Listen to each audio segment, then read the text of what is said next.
But what happened last week when they took a shot at my hero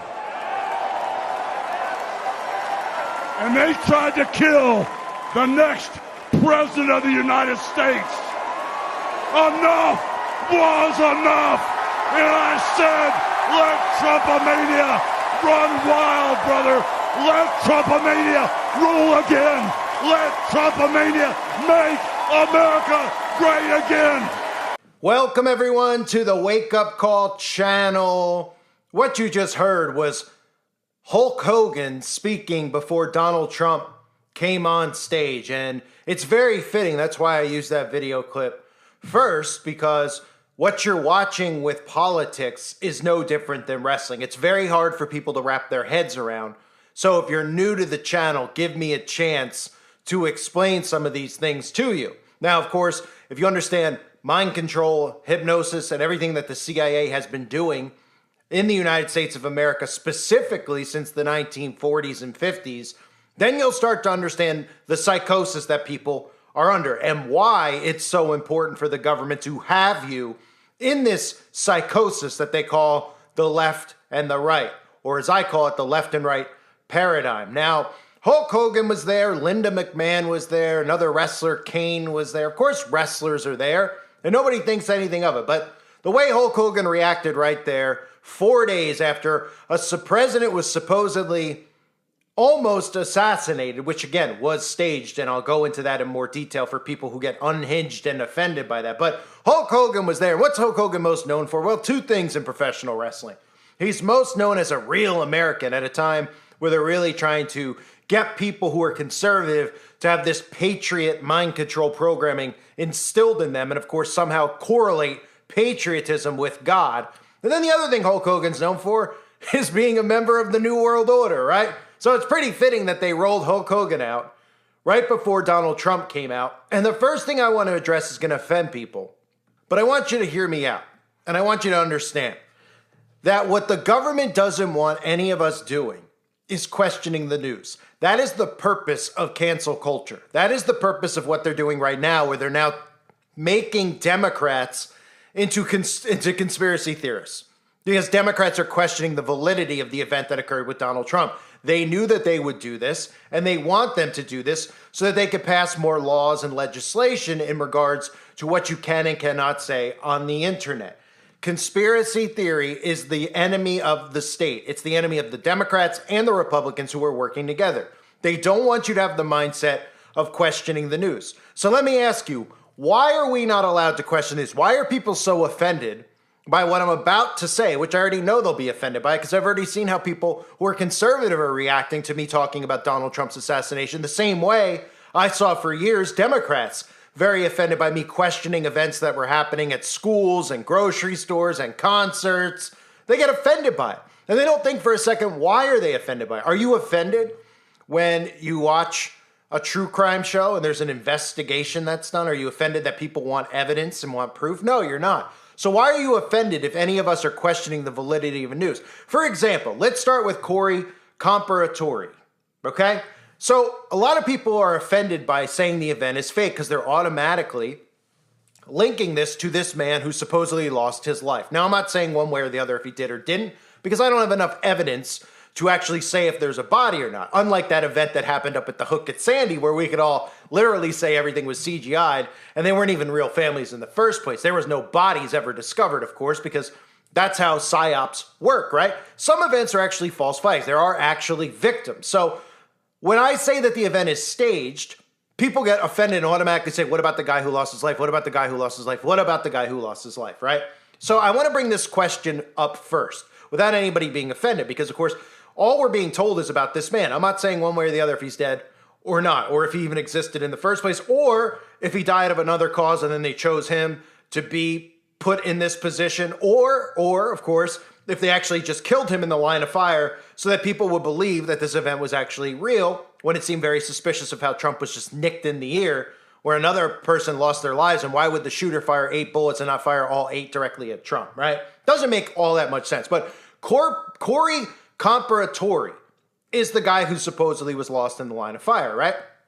And I want to bring this question up because Donald Trump talked to his audience and he brought out this man's coat. And he said that he got this from the fire department that he worked at. Now, it's very fitting that the person was a firefighter. They love to use firefighters, policemen. This kind of aligns with the patriot type of mindset. And one thing that's really clear to me is that his name is not spelled correctly on the coat. Now, people out there will get defensive and they'll automatically say, well, that's because of this or that. Like, I'm supposed to know the backstory of this guy's life. Is there a chance that his name was spelled wrong on his coat? I mean, sure, there's a chance of that. Why not, right? There's always a chance of something, but you would think if he was 50 years old and a longtime firefighter that he would make sure his name was spelled correctly on his coat. But nonetheless, to show you just how in our faces a lot of this stuff is that they don't want you questioning, and I'm sure you'll see in the comment section a lot of unhinged people who are upset about me even asking the question if the guy was real or if any of this stuff was actually real. Take a look at Donald Trump on stage, right? He's standing next to this man's coat that was supposedly sent from the fire department, and his name is not spelled correctly on the back of the coat. Now, here he is talking about him and kind of working the audience. He also was kissing the helmet of the man's coat. I mean, these are very, it's very easy to dupe people with things when you're not in on this, right? Like Democrats are looking at this cringing and they're saying that all this stuff is, fake and rigged. And my perspective is that all of it is. And I have exposed this many times. I've shown this many times at many events. Okay, there's a reason that I've had billions of views and I continually am not allowed to have billions of views because if you figure out that the news is scripted, you start figuring out who's behind it, why they're behind it, and what the ultimate goal is. They need you stuck in the left-right paradigm. But here is Trump talking about this man and then going into, right after talking about this man and how he lost his life with his coat spelled incorrectly, his name on his coat spelled wrong, which, what are the odds of that, right? But if you know their sixth sense of humor, they do love to show this stuff right in front of us. And listen to how he goes from that into talking about how much money was raised because of, the assassination attempt on his life. It's very easy to just see how deceitful these people are. I want to thank the fire department and the family for sending his helmet, his outfit, and it was just something, and they're going to do something very special when they get it, but we did something which cannot match what happened, not even close. But I am very proud to say that over the past few days, we've raised $6.3 million.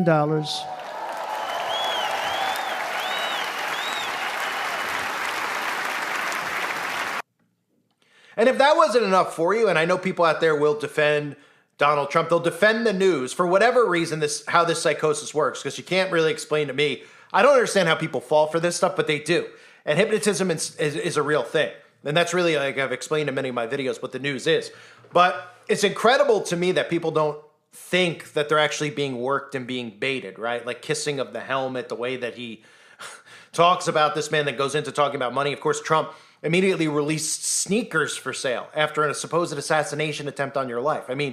What do you, and these people are so caught up in the psychosis, they defend, they're like, oh, but he's smart, he's a businessman, right?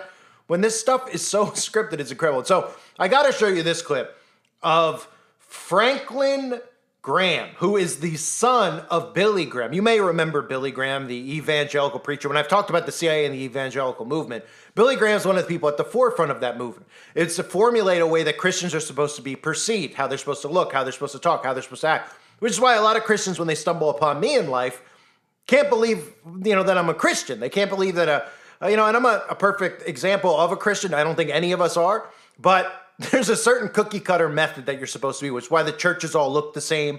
A lot of people find themselves struggling to find a church to join because they all look and sound the same. There's a formula to it. Today's formula is more based off of the cringy music and that kind of concert setting that they do at Hillsong and these other places. But Billy Graham was the face of the evangelical movement. Here's Billy Graham shaking hands with who? With Harry Truman, right? Of course, Harry Truman has his hand in everything that's going on today. Harry Truman, you can see that handshake right there. A lot of people use this to talk about how Billy Graham is a Mason. Many people out there try to discredit that, including his own foundations, but they don't realize that Freemasons are supposed to deny this to their grave, although Harry Truman never did, because he's openly admitted, which this is a form of treason, by the way. He said, although I hold the highest civil honor in the world, which would be president, I've always regarded my rank and title as a past Grand Master of Masons, the greatest honor that has ever come to me. And that should be, by definition, treason, that he is affiliated to another group over his own country. They're all guilty of it, and they're all members of the same secret society. So, Franklin Graham spoke as well. And I want you to just listen to him talk about divine intervention, because this is a common theme at the Republican National Convention, this divine intervention theme, okay? This theme is working Christians into hysteria, where they don't even realize that they're having their ears tickled and they're being lured into something. They think that if somebody just proclaims God, then they're, oh my gosh, they're of God, they're of God. Now we're hearing Christians just, because things are so bad with the insanity they're deliberately doing with Democrats to make Christians feel oppressed and everything else, which is occurring. There is oppression going on. I'm living proof of that, at least with free speech. These people are just jumping in with every minister. Every time they say God, they're just getting more and more excited. And they should be turning to God, not man. But look at Franklin Graham, okay? He talks about divine intervention, because a lot of the people who are out there on television talking about divine intervention, they've noticed that people like me and you are saying, well, was it divine intervention when someone was supposedly shot, right? And they're trying to kind of brush that off because they want this repetitiveness with divine intervention to be the theme so they can lure more Christians in. But listen to Franklin Graham and watch the smirk on his face after he says, I don't know why God didn't jump in and save this man. And then he just smirks right in front of your face. I cannot explain why God would save one life and allow another one to be taken. I don't have the answer for that. I don't have the answer for that. Right, so why would God save Donald Trump and not the other man? He doesn't have the answer for that, because it's funny to him, apparently, right? 4 days after this tragic event, it's funny to him, which, again, these are the types of things that they do all the time with these events that make people like me question the validity of it. And you might say, well, why would they do it? Well, why wouldn't they do it? If there's a bunch of psychopaths in our, Congress, our politicians who are working together, wouldn't they ultimately be trying to bait you and manipulate you? They want you invested in this. Why would they not? I mean, a common mindset of all humans is that what? They always say about politicians, they're crooked, they're corrupt, you can't trust a politician. So why would we trust them? Well, if you're not affiliated with the party, you obviously look at the opposing party and say all these things, right? Democrats are looking at all this stuff from the Republican National Convention and they're cringing, they're laughing. And then when they have their convention, the Republicans do the same thing. How about all of them together? Is it out of the realm of possibility for a bunch of people who have not been elected, who continue to keep themselves in power, which is very clear by the fact that some of these people have been in power for 50 years at least? And then, there's the Pelosi's, there's Biden himself, Chuck Schumer. They never leave, right? You think maybe it's really a monarchy underneath all of this facade of a democracy, and they're really trying to prevent you from learning that because you might actually rise up against it? And these people and their families may be removed from the positions of power. Watch the monarchy theme with Donald Trump in the future. Watch this stuff where they're making all of his family members into these big, praised people, the grandchildren. It's going on and on. And don't forget about Barron Trump, which I'll be covering in another video. But when you look at a clip like that, why are people offended? If you look and you see this guy say, I don't know why God would take one life and let another one live. And then he smirks like that, right? And people are like, oh, it's just a stretch, right? All right. Is it a stretch that the last name was spelled wrong on the code? All right. You want to continually give these people the benefit of the doubt? People that you've never met, by the way. You've never met them. They're not a part of your life. Donald Trump isn't at your dinner table. You don't know. All you know is what's presented to you. And what's presented to you? That Donald Trump is trying to end the deep state, right? Trying to end the deep state, and he's a victim of government corruption. Well, what other way would you get the amount of support Donald Trump had if he wasn't victimized like this? If every day they were kissing his rear end, you'd be skeptical of him. But the fact that they keep making it into this witch hunt, quote unquote, and they make it seem like Donald Trump really is going to help and they don't want him to help, while the government knows they're acting corruptly in front of us, telling us stories about how they're hiring more IRS agents to gaslight us, right? They're trying to build him up as a hero so that you invest in him emotionally. And again, when this fake election comes, I'm telling you right now, everybody out there is going to say, oh, it's rigged with the result. And they don't realize it's not rigged. It's not real. It's fake. It's rigged. And they go, what's the difference between the the two? Is they want you to think it's rigged to one side. But the whole thing is fake. It's not real. This creates the facade in your mind that you're empowered, you're in charge, these people are working for you, and you really are, in a sense, under a monarch. Now, the other thing I got to show you here, okay, is just to show you how ridiculous this stuff is. Trump starts telling the story of his assassination, and I don't need to play the entire thing of his story. He goes through it. He's reading it like off of a teleprompter for starters, and he's reading it to the audience like they're 3 years old. And these people in the crowd are crying. He's literally reading a story. He's like, it was a beautiful day, and the sun was shining, and there's trees. And the audience is just like wiping tears out of their eyes, can't realize that they're under a spell here. But what's even more incredible is towards the end of this speech, he talks about how his hand was covered in blood. He reached up to his ear, and his hand was dripping in blood. And you could see on the screen right now, you could see that his hand is not covered in blood. In fact, as I've shown you a few times, even though people are very offended by it, he yelled, fight, fight, fight. He yelled to tell the security guards to wait, wait, wait, so that he could yell, fight, fight, fight, because of course that's the first thing anyone thinks of before when they get shot in the ear and someone's trying to kill them, right? And then of course, conveniently, nobody thinks about the fact that if they wanted Donald Trump dead, he'd be dead. It's very easy to off somebody. Okay, what's the old quote from The Godfather? If there's something that we've all learned, history taught us anything, it's that anyone could be killed. He'd be long gone by this point. They wouldn't miss, and the sniper wouldn't have shot 8 rounds with only 1 hitting him. And of course, the funny thing about all of it is that conservatives think there's a conspiracy from the deep state to go after him. And they show you the picture of this guy, which is just enough evidence in itself that this kid outsmarted the Secret Services. You know, they all look the same. The kid looks the same. They all look the same. Like something's wrong with them. We all know the word, but we're not allowed to say that. It starts with an R and ends with a did, right? You're not allowed to say it, but they all look like that, right? But you can't say that now because people don't realize they've been conditioned into being offended and hurt by words, which again, is all part of the government propaganda. But listen, it's just some clips from his speech, how he's telling the story, and even telling everyone his hand was bleeding. As you already know, the assassin's bullet came within a quarter of an inch of taking my life. So many people have asked me, what happened? Tell us what happened, please. And therefore, I will tell you exactly what happened, and you'll never hear it from me a second time because it's actually too painful to tell. It was a warm, beautiful day in the early evening in Butler Township in the great Commonwealth of Pennsylvania. Music was loudly playing, and the campaign was doing really well.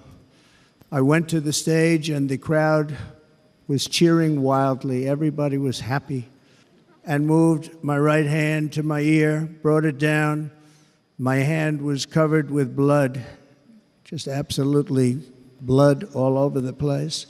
So, of course, his hand wasn't bleeding at all, right? And I've talked about the way that the blood looked, and I talked about how he made sure he got those photo ops in, because that's where the hypnosis comes from. It comes from the photo op. Look at the pictures. They keep talking about the pictures. The pictures are going to be the pictures we see for the next 100, 200 years. It's going to be the most iconic photos of all time.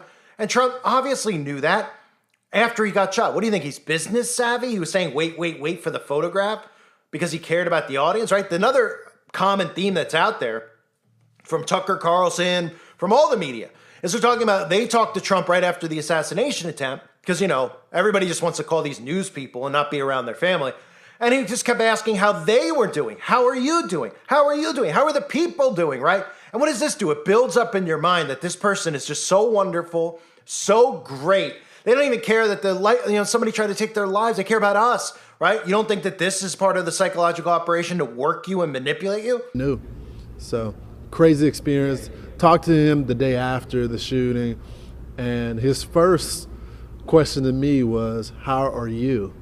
And I responded to him, I said, I should be asking you the same thing. And he just wanted the audience to know, all his supporters, the country to know that he loved them. And I think that truly tells you about the man, is that in the moment that he was shot, he was concerned about the country. Reached out to Trump within hours of it that night.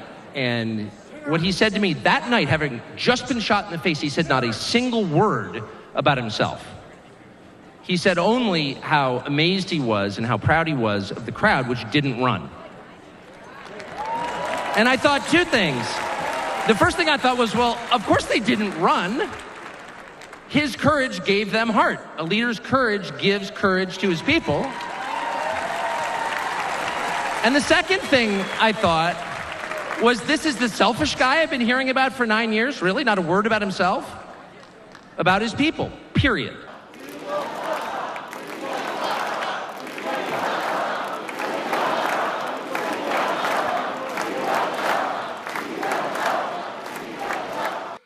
Because of course, when you hear that, your mind just goes, wow, he really does care about me. And they don't realize what it's like to be manipulated. And I tell you, I've been using that example, and it seems to work with some people, is to just say if you've been in a relationship with a psychotic person or know somebody who's been in a relationship, a bad, toxic relationship, right? And you say, why won't that person leave the relationship, right? You look at your friend, you're like, oh my gosh, the guy that she's with is always abusing her verbally. She's miserable. He won't let her go out on Friday night. And you go, why won't you leave? Why won't you leave? And you just can never figure out why, right? You can never figure out why. And then eventually maybe they leave or maybe something bad happens to them. But you're always wondering why they don't leave. They don't leave, and you always hear why at the end of it. They don't leave because they're under manipulation. They're being manipulated, master manipulated, right? That's all that this stuff is on the left and the right, is them manipulating us into what? Into division, divide and conquer, into putting so much hope and so much into these candidates who aren't even working for us, which they've proven in the first place, but to keep us divided and put hope in them. Instead of the civilians going, it's time to hold all these politicians accountable, right? If we elect them and then they don't work for us, throw them out. That's what the Constitution's set up to do, right? Oh, well, we can't think like that. That's terroristic thinking, right? The whole thing is a facade and a joke. And again, I go back to what I discussed in the beginning, right? They bring out Hulk Hogan. They bring out Vince McMahon's wife. They bring out another wrestler, Kane. This guy, who's working the Patriot side of things, who's also worked the other side as a heel in the New World Order. Right? How in our faces, all that stuff. You got Corey Comparatori. And again, I don't know for a fact. People are lost in the line of fire during staged events all the time. The common thing that we're seeing is that when you say stage, these people think that the entire thing is staged, that somebody couldn't really be killed or this or that. And you also may have noticed that Trump was constantly talking about how large the crowd was, despite people who were there saying that it was a very small crowd, saying it was very big, right? This is all mind control. This is all the illusion of, the big crowd. And they're building this stuff up in your mind. That's a psychosis. That's what the television does. So when we even talk about somebody like Corey Comparatori, and again, they didn't spell his name right. They don't even want you looking at something like that and asking a question. That's the problem. Why can you not question the news? Why does it offend you when people like me or people who listen to my channel question the news? Have you ever thought about that? Why is it okay to question other things? Why is it okay to question, they have trials, right? Do you ever notice that? There's trials for these murderers, and the majority of people always are, thinking that the person's guilty, but there might be a few people who say, well, and then they go what? Well, trial, innocent until proven guilty, right? But with the news, there are no trials. Do you ever notice all these people are always dead? There's never a trial, ever. You can go back to the fictitious Lee Harvey Oswald all the way to every one of these school events, right? Once in a while, they'll throw you a bone like they did with Parkland and have some Manchurian candidate survive but never live to tell the tale, right? Because that whole thing with Parkland, again, is because a lot of us exposed that theme, right? They give you the same blueprint on every one of these shooters. It's the same gun every time. He was looking online at conspiracy theories, right? These are all psychological things they do to you. And what they want at the end of the day is you to start getting rid of the rights that we all have by getting so angry at people like me for questioning what's in the news and saying, how dare he? You should be going, all right, this guy, he's questioning what he's seeing here, right? You don't even know if this guy's real. Do you? And I'm not saying he is or isn't, but do you? No. So stop defending the news. You call the news fake. Everybody out there says it's fake news, fake news, fake news. Done by design, right? Because they want you to think fake news means, well, when it doesn't line up with your political party, it's fake news, right? So conservatives call CNN fake news because they're always bashing Trump. That's it. They don't want you to realize the news itself is fake. It's scripted. It's wag the dog in real time. Same thing they do with wars, right? This warps your perception of reality and what's happening in the world. And they want you emotionally invested in the left-right paradigm. I can't explain it clearly enough. These people are all members of the same secret societies. You could see the look on their face. Anybody with discernment. And again, Democrats see the national convention, the Republican one, and they're cringing. And they're going, I can't believe people eat this act up. But they don't realize they're eating up the same act with Biden and the Democrats, right? And then when Biden and the Democrats talk, the conservatives go, I can't believe that they're eating this up and believing this guy and believing that he's sane. That's called hypnosis. Both of you, Democrats and Republicans, are living in a fictional reality. The induction of a state of consciousness in which a person apparently loses the power of voluntary action and is highly responsive to suggestion or direction. Wow, suggestion or direction. right? And what is the news doing? It's making you formulate your opinions on your neighbor without even knowing them, just based off whether or not they have a Ukraine flag in their front lawn or a USA flag or a Biden flag or a Trump flag. This is what they're doing. And you can look back and you say, well, you know, back in the past, there's been the Roman Empire and all these things that they've told us, Hitler, etc. What do you think, that all wicked people in power just went away and that you just started voting people in? Of course not. It's the illusion of that. They don't lose power that way. And they continue to keep these people in. The common theme is they continue to take our rights away. Donald Trump is not going to give us more rights. The censorship stuff started when Donald Trump went into power in 2016. Living proof of it, okay, with the pizza event that occurred in Washington, D.C. Who broke the story? This guy did. How many views per video? Hundreds of thousands, millions, billions of total views over the years. People like Trump and Biden work together to suppress truth. What they do is keep you stuck in the left-right, which is why the alt-right media exists. It emerged when Trump went into power. And this whole notion of fake news came about, so that you think that the fake news is just news that doesn't tickle your ear for your political party, right? And that's how we've gotten into this psychosis we're in now. And again, it's about questioning the news. It's okay to question crime cases or anything, you know, but it's not okay to actually question if the news is real or not. Why? Why is that? Do we know these people who are working at the news? No, right? Because it's hypnosis. You turn the box on and you think you're getting truth. You're getting a blurred perspective of reality. You don't know any of the people. They don't know any of the editors. You don't know any of the story writers. You don't know anything, right? You just get fed the talking points, then you go repeat the talking points. They don't want you to question the news. And guess where you can't question the news? China, right? Because it's a communist society, and that's what's coming, and they want to do to America. Actually, everywhere. Global communism. So I had to do this video. I know it's long. I apologize. I just see so many people in the hypnosis. It really, I know, a lot of you who are my longtime subs, I know how much it bothers you. It bothers me just as much. I think that's one of the many things that we have in common is seeing good people deceive, seeing Christians deceive. And it's everybody, though. It's the non-Christians. It's everyone is deceived by this. And then they get mad about it. They're like, what do you know that we don't know? Oh, yeah, you think you got all the answers. It's not knowing all the answers. Ask yourself common sense questions. Isn't that one of the themes that Trump uses, common sense? How about common sense questions? Why do you believe it's real when it's put on the news? Why do you think the government can't stage these events? It's very clear that they can. You go to plays and you watch people get shot in a play and it looks like it's real in the play, right? Why can't they do it in real time? Why can't they do rehearsals? They've done it for almost every major event that's occurred. You can look at the 11th day of September. You can look at the Boston Marathon. You can look at Lahaina and the drill that they were doing at the same time. They're always doing rehearsals, then doing them live. The school events, how many active drills do they do before they go live? And they go, they just did a drill here a week ago. Oh, they just did a dress rehearsal. Great. I mean, all of it is fake. Come out of the left-right paradigm. Wake up and don't let them censor speech. And that includes questioning the validity of news. Don't be offended by it, especially when you don't even know any of these people. You're getting worked into the psychosis. Go watch Wag the Dog. Go watch, some documentaries on how propaganda works. Or listen to this channel and join the website uprisinglives.com and watch the thousands of videos they've removed that exposes all this stuff. It's very simple. They want us divided so they can conquer us, and it's working. I thank everybody for being here. Hope you're all doing well. God bless you and your families, as always.